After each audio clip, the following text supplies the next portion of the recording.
този урок ще ви покажа как да настроите вашия онлайн профил, чрез който вашите клиенти ще могат да запазват часове в системата.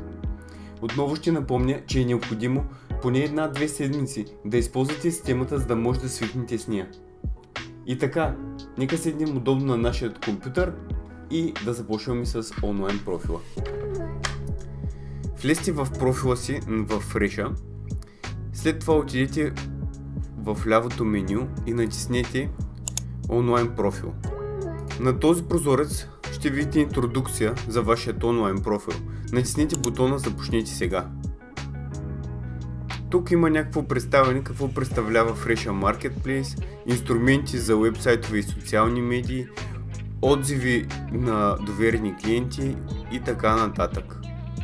Натиснете бутона "Започнете". В това меню Fresh ви представя, че всичко е безплатно. Няма месечен абонамент, нито се плаща за онлайн резервацията. Натискаме бутона "Следваща стъпка". Изберете местоположението, което искате вашия бизнес да представя. За всяко местоположение трябва да направим отделен онлайн профил. Тук виждате информацията за даденото местоположение. Случайно, ако искате, може да промените тази информация или ако е точна, да си оставите така както е.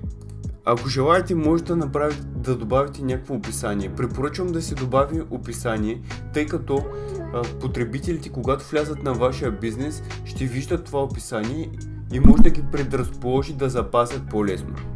Аз съм направил едно примерно описание за моя бизнес, което ще сложа сега.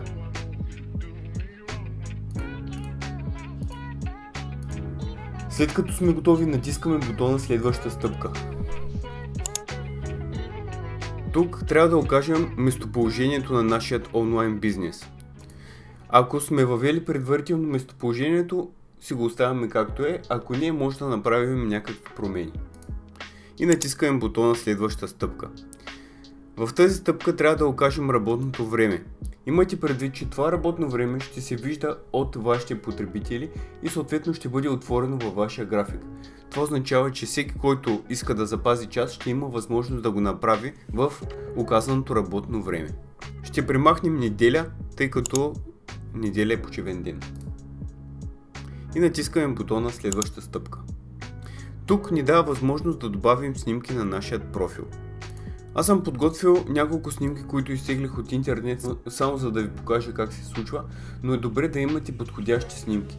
Снимките са най-важното нещо, тъй като потребителят трябва да бъде впечатлен от визията на вашия салон или място, където предлагате вашите услуги.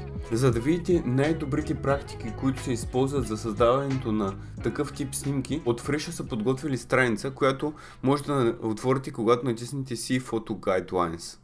Когато става въпрос за привличане на нови клиенти, първото впечатление е най-важно. И използването на много високо качество снимки, които показват на вашите клиенти какво прави този бизнес и какво може да предложи, може да ви помогне да се отличите от всички останали хора в този маркетплейс и съответно да получите повече клиенти. От Fresh казват, че не са позволени снимки, които са изтеглени от сайтове за сток фотография. Тоест, вие трябва да си сложите вашите снимки на вашия салон. Също не са позволени снимки, които са брандирани или имат някакво лого на тях. Трябва да са изчистени, без брандиране и без лого. Формата, който трябва да сложите, е JPEG и размера на снимката трябва да бъде минимум 1920 на 1280 пиксела. И трябва да бъде между 1 мегабайт и 4,5 мегабайта. Ако се съмнявате кое е по-добре да имате винаги по-хубава и по-голяма снимка. Самата снимка не трябва да е замъглена и трябва да се вижда ясно. Ако използвате вашият смартфон, винаги правете снимките landscape, т.е. хоризонтални. Дръжте телефона хоризонтално и така снимайте.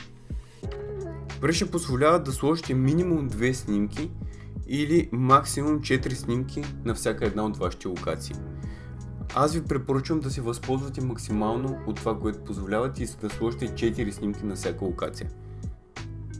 Когато правите вашите снимки, ги направете максимално да хващат по-голяма част от салона и премахнете излишни предмети, които вашите клиенти не биха искали да виждат. Направете го така, че да подтиква клиента да дойде и да си запази част във вашия салон. Светлината също е много важна. Нека, ако е възможно, дневната светлина е максимално да огрява мястото, което ще снимате. Така ще получите по-ясни и по-хубави снимки.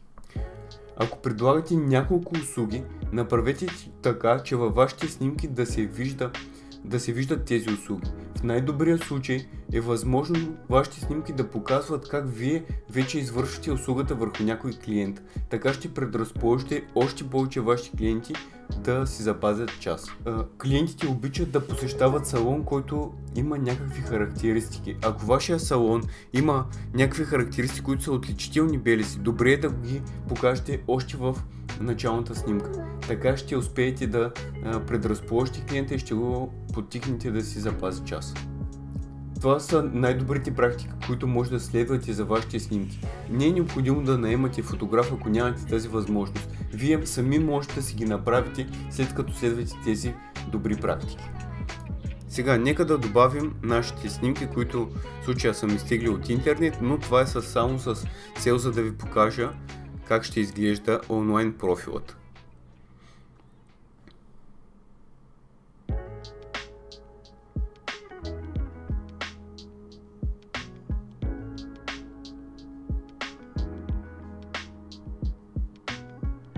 След като сте готови, натискате следващата стъпка.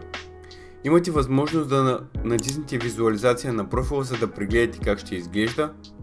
В случая ще изглежда по този начин, снимките не ми ги зарежда, но най-вероятно пази някакъв кеш и затова не ги зарежда, но в случая ще изглежда така. Сега ще публикуваме нашият профил и ще видим как ще изглежда той. Натиснете бутон публикуване и съответно на този адрес вие можете да запазвате часове и да го пращате на вашите клиенти, за да запазват часове във вашия профил, като тук се представят услугите, а самият профил може да видите, когато натиснете See Your Profile и съответно ето вашия първи профил е готов. Виждате, тук са представени услугите и служителите, които работят на вашата локация. Това е. Вече имате онлайн профил и може да го изпращате на вашите клиенти да започнат да си запазват часове и да автоматизират процесите във вашия бизнес. Можете много бързо и лесно да стартирате вашия онлайн профил, като следвате тези стъпки. Ако имате други локации, е необходимо да направите същите стъпки, които направих в този урок, за да активирате онлайн профилите и на другите локации. В следващия урок ще покажа как вашите клиенти могат да запазват часове, за да знаете какво да им обяснявате, ако някой случайно попита или не е наясно с това.